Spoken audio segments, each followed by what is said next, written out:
Hello and welcome to Afterlife Topics and Metaphysics. This is Cyrus. Hope you're having a great day wherever in the world you happen to be. In this video, I just had some quick thoughts I wanted to toss out there. I thought of while I was cooking eggs this morning. I'll try to keep this video a bit more quick, a bit more brief. But it concerns how elements of the the scattered teachings that represent what we call the New Age movement often causes more grief to people than it does alleviates the grief. And why that happens, and one big culprit, one big reason that this happens, and it concerns one of the very unsettling elements of this disorganized assembly of Eastern religious ideas and the ideas of different gurus and different authors and alleged channelings, and all this stuff just kind of is this big fruitcake of different ideas. And where it really kind of goes off the rails and ends up causing a lot more damage to people than it does help them. And I base this off of me going into this line of work and then talking to many people now over the last few years who have dealt with the grief of losing loved ones, children, parents, like me, basically, close family members, losing them, and what helped and in what, on the contrary, really made things much worse, even though it was framed like it was supposed to help them, but it didn't. So before we jump into this, let me think about any updates or news. So first, as always, please subscribe, hit the notification bell if you haven't yet. If you want to keep hearing about these topics, if you want this stuff to keep going, then you can help with that. If you don't want to hear about these topics, if you don't want this information to keep going, then don't bother, don't like the video, don't share the video, and don't subscribe. So this is my last day here in Malaysia. Malaysia is a really cool expat location. If you're thinking about an expat destination in Asia, that's very cheap, but people kind of speak English for the most part, and there's a lot of Western amenities, but still it's kind of cool, exotic, and fun. I definitely recommend Malaysia, whether that's here in Borneo or Kuala Lumpur. You have these nice Western cities. It's really great.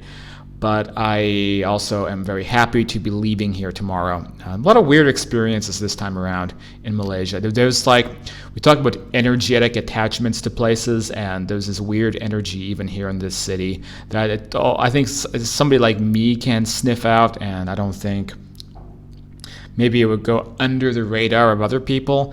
But there's been weird experiences with the locals out here. Even though a lot of them are cool and a lot of people speak English and it's all right, just comparing this to other destinations I hang out at in Southeast Asia. I noticed this even when I was in Malaysia once before, a couple of years back. I had the same feeling. I couldn't put my finger on it. And despite the things I loved about Malaysia, there was just something that wasn't quite right. So anyway, I won't have a video up again for maybe a day or two because I have to get on the airplane. I'm going to my next spot, then I have to settle into that spot and get situated. So probably no video tomorrow, but probably be back to it, once I settle into my next destination as I hop like a frog, lily padding from place to place, which I don't think it's a lifestyle for everybody. But for me, maybe I'm just a stimuli junkie, and I just, so I tend to always like it. Anyway, so to continue with today's topic. So there is a reoccurring theme when you dive into the New Age world, the New Age spectrum. So New Age spectrum can be many different facets, but there is a kind of unifying, common themes among people. One of them is, Let me back up. There are unifying elements, but there isn't necessarily a central theme, but you hear the same concepts again and again, whether you're listening to, Abraham Hicks or, Conversations with God or other alleged channeled material. And when you zoom in and you look more closely at the New Age spectrum, the New Age aisle, this whole genre, you find a pattern of people really making names for themselves and basically cashing in. And this was very noticeable, with Rhonda Byrne when The Secret came out, and that also created an influx of other people cashing in on, in that case, the law of attraction.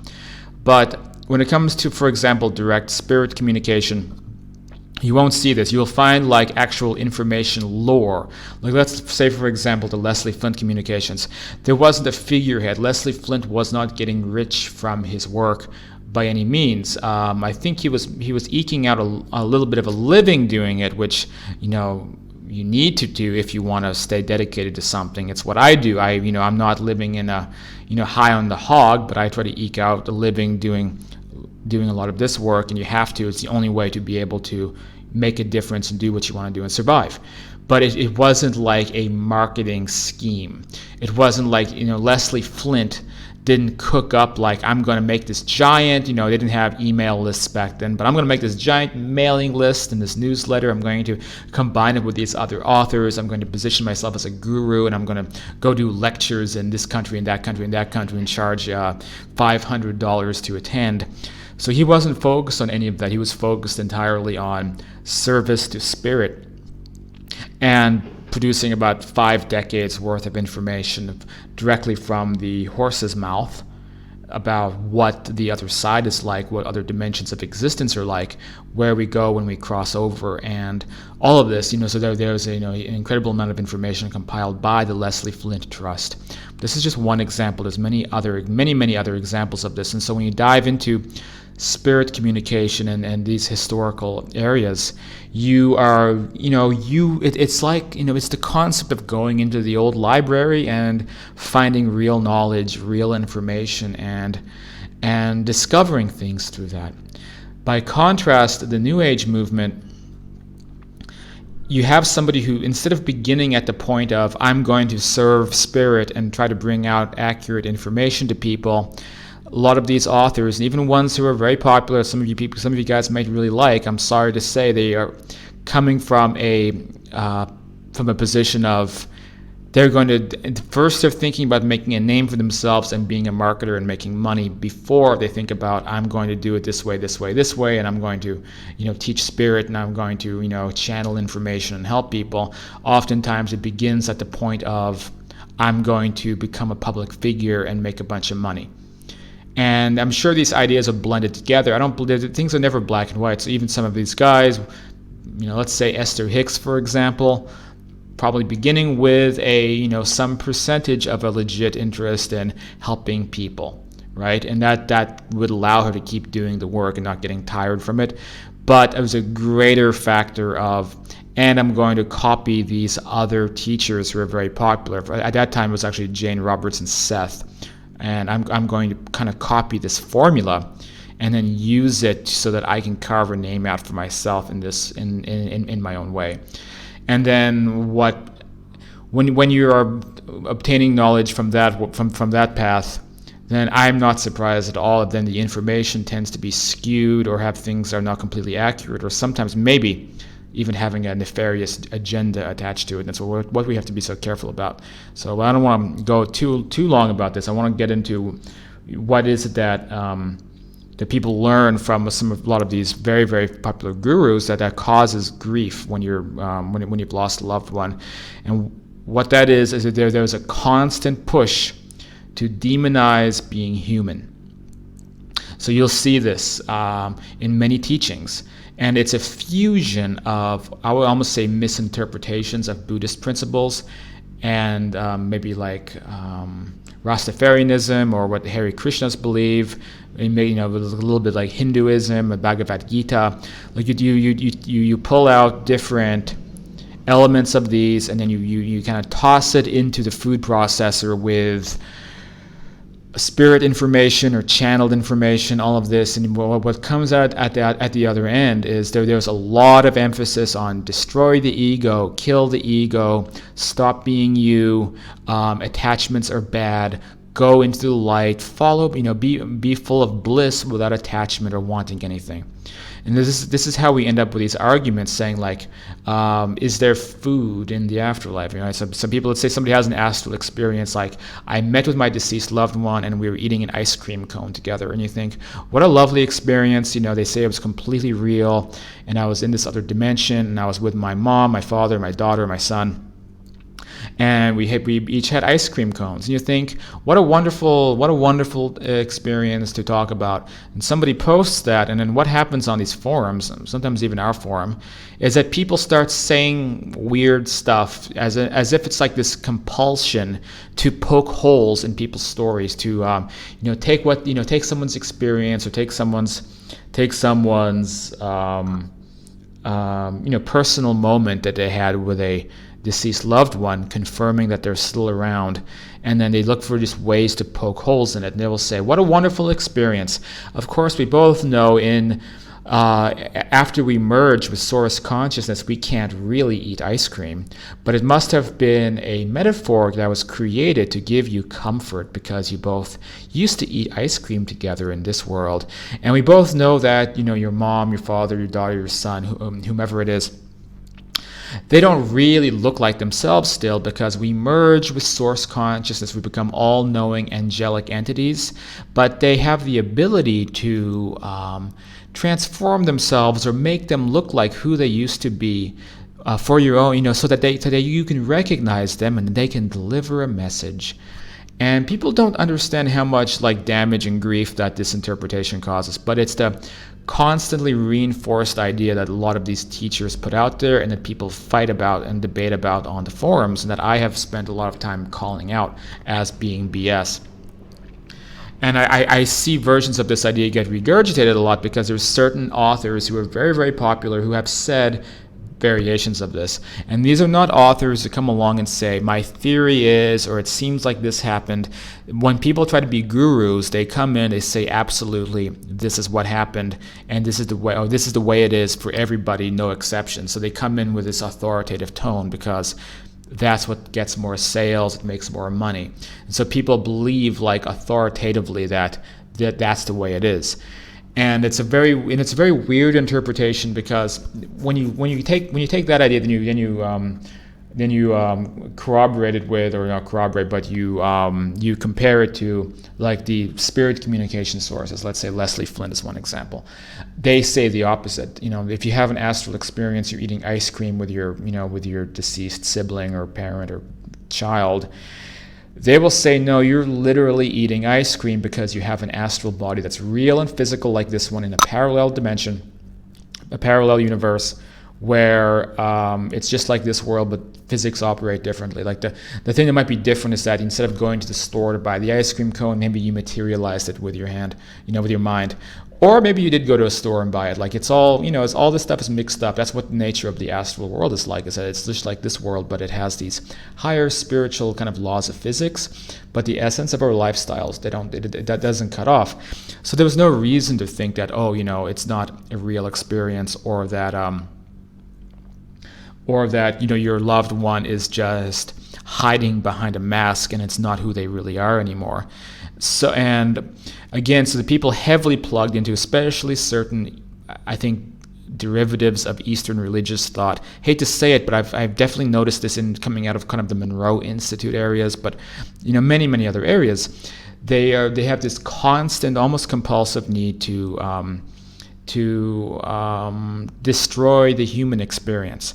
So if they don't say that the ice cream was an illusion or a metaphor, they will say that it's an attachment problem that you need to get rid of. So if you like ice cream, you like chocolate, you like painting, and you like music, these are all, quote, attachments that are distracting you from entering the clarity of source consciousness. And that, as a good little quasi-Buddhist, it's your job to eliminate all attachments to everyone and everything, so that you can obtain this high exalted level of consciousness, and in the process basically destroying your humanity and destroying everything that you love about life and everything that you find meaningful. So you're supposed to get rid of all of that to pursue this higher state of consciousness. And I think that this is, to be perfectly honest, I think it's a fool's path. It's a fool's path because we have this unique creation that is designed, the algorithm of your soul is designed to like certain things, to create certain things, and to think a certain way to fit a particular peg in the universal order of things. And that you are whoever you are, you fit that piece in, and then that helps complete the tapestry, the picture of God, the picture of the universe, through your unique thoughts, abilities, actions, desires, and creativity. So what the New Age teachers often emphasize is actually destroying all that and entering this kind of Borg-like collective. And also it creates a philosophy or a lifestyle of non-action.